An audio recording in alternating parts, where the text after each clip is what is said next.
जो भी इंसान ईमानदारी से सवाल करता है, मतलब सत्यनिष्ठा के साथ कि हाँ अब मुझे इस चीज़ को जानना ही है, चाहे वो मैथमेटिक्स हो, चाहे वो कोई फिजिसिस्ट हो, चाहे कोई कैसा भी साइंटिस्ट हो, वो बोलेगा कि नहीं नहीं मुझे इस पूरे सत्य को जानना है, तो वो वही चीज़ में पहुंचेगा फाइनली।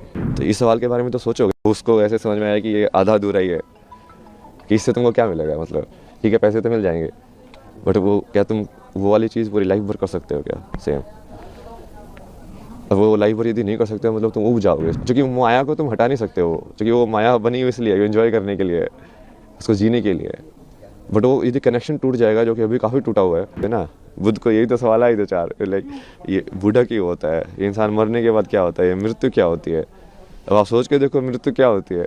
ब्रह्म ज्ञान की प्राप्ति तो विराट कोहली की भी हो सकती है, वो बिना अपनी चित्त की मेमोरी को यूज़ करके एक शॉट खेल के दिखा दे। महाराज जी, आप कहाँ से आए हैं, कि वो यहाँ आए, पहले क्या करते थे, अब क्या?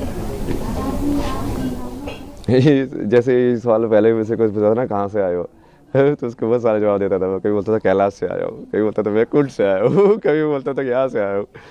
बट फिर मुझे समझ में आया कि जो आप जो पूछ रहे हो उसके हिसाब से तो ये पूछ रहे हैं कि अभी इस शरीर का जन्म कहाँ से हुआ है।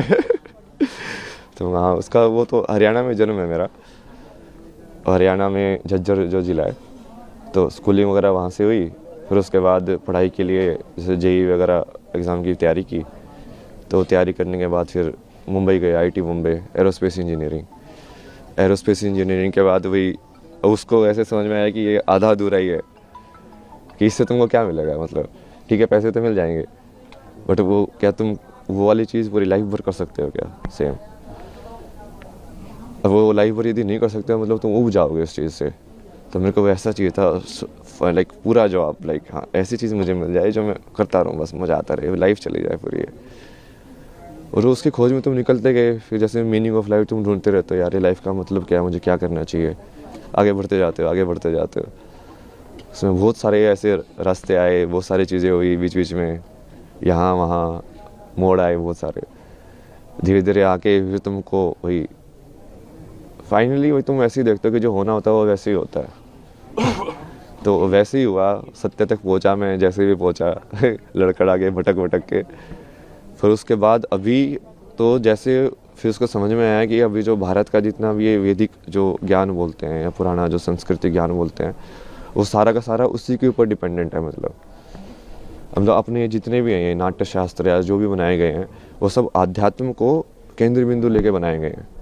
सब राग जो डिज़ाइन हुए हैं, म्यूज़िक से लेके परफॉर्मेंस से लेके, फिर रहन सहन से लेके, फिर जो परिवार का जो विधि है, शादी का विधि है, संस्कार जो होते हैं बच्चों के के सारे ये उस चीज़ को केंद्र बिंदु लेके डिज़ाइन किए गए हैं। पूरा सिस्टम जो पूरा जो जैसे आश्रम की व्यवस्था थी पहले कि हाँ ब्रह्मचार्य आश्रम होगा, गृहस्थ आश्रम होगा, तो वो पूरा वैसे ही उन्होंने बनाया है कि अब इस माया में तुम कैसे डिज़ाइन करो कि वो आध्यात्म वाला जो कनेक्शन है वो बना रहे, कि लोग खो ना जाए ज़्यादा, क्योंकि माया को तुम हटा नहीं सकते हो, क्योंकि वो माया बनी हुई इसलिए एंजॉय करने के लिए, उसको जीने के लिए। बट वो यदि कनेक्शन टूट जाएगा, जो कि अभी काफ़ी टूटा हुआ है, अभी लोगों को वही लगता है कि ये सब अलग अलग है, अलग अलग नहीं है, वही की चीज़ है वो। ऐसी क्या कैसा आध्यात्म है, और कौन सी चीज़ जिसने आपको ट्रिगर किया आध्यात्म स्पिरिचुअलिटी? ऐसा तो कुछ नहीं है ना जिसमें ट्रिगर क्या हो स्पेसिफिकली, लाइक अलग अलग थे चीज़ें जो अलग अलग मोमेंट के लिए ट्रिगर करते गए। अध्यात्म में जाना है, क्या हुआ ऐसा? मतलब आध्यात्म आप किसको बोल रहे हो? उसके ऊपर है ना जवाब। अब यदि तुम वैसे देखो तो किसी चीज़ सवाल के बारे में सोचना, बैठ के चिंतन करना, वो भी आध्यात्म ही है। चाहे मैंने कुछ भी पढ़ा हो या नहीं पढ़ा हो, शंकराचार्य को पढ़ा नहीं हो, विवेकानंद को पढ़ा नहीं पढ़ा हो, यदि मैं अपने में ही बैठ के सोच रहा हूँ, बैठ के जैसे रमना महर्षि थे, उनके दिमाग में एक दिन ये ख्याल आया कि ये मौत क्या होती है। तो बैठ के उस मौत को देखने लगे यार कि अच्छा ये है क्या ये, तो वो उनको ज्ञान की प्राप्ति हो गई।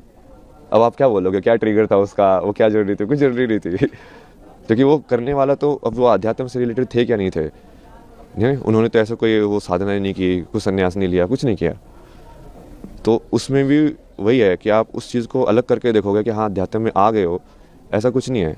जो भी इंसान ईमानदारी से सवाल करता है, मतलब सत्यनिष्ठा के साथ कि हाँ अब मुझे इस चीज़ को जानना ही है, चाहे वो मैथमेटिक्स हो, चाहे वो कोई फिजिसिस्ट हो, चाहे कोई कैसा भी साइंटिस्ट हो, वो बोलेगा कि नहीं नहीं मुझे इस पूरे सत्य को जानना है, तो वो वही चीज़ पे पहुँचेगा फाइनली।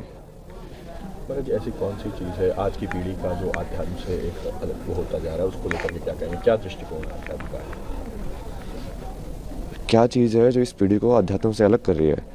और दृष्टिकोण क्या होना चाहिए? दृष्टिकोण तो यही होना चाहिए कि ये सब उसी के ऊपर ही बेस है, कि जो बेस है वो आध्यात्म ही है। जो जिस चीज़ को तुम जहाँ पे हम जी रहे हैं उस ज़िंदगी में यदि तुम्हारे पास यही सवाल नहीं आया कि मृत्यु के बाद क्या होना है मेरा, और ये मैं जन्म से पहले क्या था, मैं कुछ था कि नहीं था, तो इस सवाल के बारे में तो सोचोगे ना। बुद्ध को यही तो सवाल आई तो चार, लाइक ये बूढ़ा क्यों होता है, इंसान मरने के बाद क्या होता है, ये मृत्यु क्या होती है। अब आप सोच के देखो मृत्यु क्या होती है। अब आप सोचोगे, चिंतन करोगे, आपको समझ में आएगा यार इसका जवाब कहाँ मिलेगा। फिर आप ढूंढोगे कि अच्छा तू दे सकता है इसका जवाब, तू दे सकता है इसका जवाब।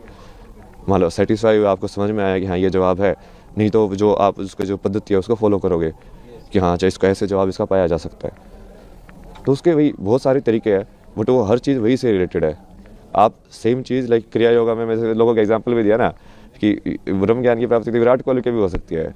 वो बिना अपनी चित्त की मेमोरी को यूज़ करके एक शॉट खेल के दिखा दे, सिर्फ उस मोमेंट में रह के, कि उस टाइम पे उसको मसल मेमोरी यूज़ नहीं कर रहा है वो, कि हाँ ऐसे बोला कि मुझे ऐसे शॉट खेलना है, क्योंकि जनरली मसल मेमोरी यूज़ करते हैं, रिफ्लेक्स में होता है सब कुछ।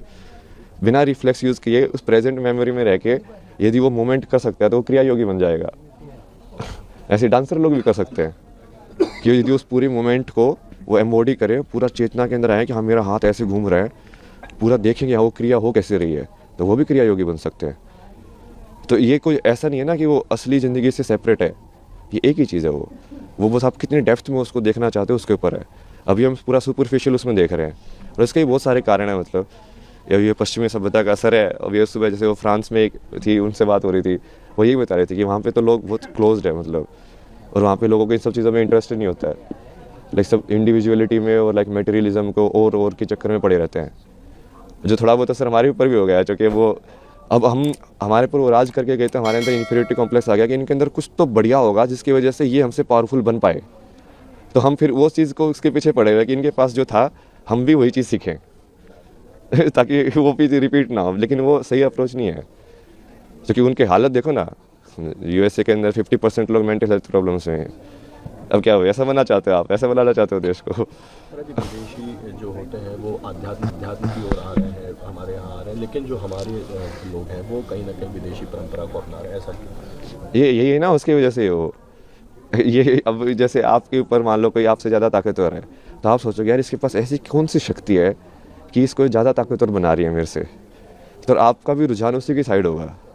तो आप सोचोगे यार ये लोग साइंस पढ़ के, एटम बम बना के, हथियार बना के ये दुनिया पे राज कर सकते हैं, तो मैं इससे बड़ा हथियार बनाऊं तो सब उसी रेस में पड़ जाते हैं फिर वो, और उस रेस का तो कोई अंत ही नहीं है भाई।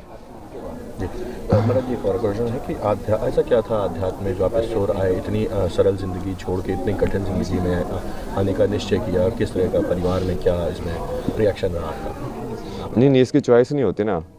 रियल में आप देखोगे ना, बहुत सारे लोगों की यदि जीवनी कहानी पढ़ोगे तो आपको समझ में आएगा कि ये चॉइस होती ही नहीं है वो, क्योंकि तुमको यदि वो चीज़ की तरफ रुझान है ना, तो तुम इस लाइक उसको चीज़ तुमको खींचती रहेगी अपने साइड, उस लाइक वो बुलाती रहती है कि हाँ, अब तुम जाते रहते हो उसके साइड, एक के बाद एक। तुम चाहोगे कि नहीं मैं फिर से लाइक इस चीज़ में जाऊँ मेन स्ट्रीम में, बट वो होगा ही नहीं, तुम खुशी नहीं रहोगे। अब तुमको हमेशा ऐसे लगता रहेगा यार नहीं यार ये मेरे लिए नहीं बना है, ये मेरे लिए नहीं बना है, तुमको कुछ और करना है, तुमको कुछ और करना है। किस तरह की जॉब थी मेरे, क्या जॉब थी आपकी? जॉब तो बहुत सारी अलग अलग टाइप की है मैंने। लाइक अभी जो लास्ट जॉब थी वो तो इसमें थी यूआई यूएक्स के अंदर, ये ऐप्स वगैरह डिज़ाइन करना, वेबसाइट डिज़ाइन करना, इसका फ्लो वगैरह डिज़ाइन करना। उससे पहले जैसे जिसमें भी काम किया मैंने, ये ट्रैवल फोटोग्राफी या डिसोर्स करके एक प्रोजेक्ट IIT बॉम्बे का गवर्नमेंट स्पॉन्सर प्रोजेक्ट था। उसमें बेसिकली वो डॉक्यूमेंट करने के लिए इंडियन आर्ट्स एंड क्राफ्ट और हिस्ट्री को, तो उसके थ्रू ऐसे मैं बहुत जगह पे घूमा, बहुत सारी चीज़ें डॉक्यूमेंट किए मैंने, पुराने टेम्पल्स लाइक पेंटिंग स्टाइल्स और ये सब। उसके बाद जैसे इसमें भी काम किया मैंने, मैगजीन्स वगैरह में, फिल्म मेकिंग भी की मैंने, डॉक्यूमेंट्री फिल्म्स में मेरी लाइक फिक्शन फिल्म भी है बहुत सारा कंटेंट है भाई। महाकुंभ को लेकर के क्या संदेश देंगे, किस तरह की व्यवस्थाएं लगी आपको? क्या व्यवस्था तो सही है, अब उसमें मेन जैसे मैं तो ये चाहता हूँ ना कि ये सारी चीज़ें सिर्फ आध्यात्मिकता से लिमिटेड ना हो। यहाँ पे बेसिकली महाकुंभ के अंदर देश के सबसे बड़े बड़े साइंटिस्ट भी आने चाहिए। वो इसरो के साइंटिस्ट वही बैठ के तुम डिस्कस करो ना विज्ञान को, और वो बोलो उन बाबा को कि तुम्हारे पास ज्ञान है तो तुम इस चीज़ का भी जवाब दो। तो वो जब चीज़ें मिलेंगी तभी होगा एक साथ वो, कि वो तभी वो समझ में आएगा कि हाँ ये चीज़ें तो जुड़ी हुई हैं।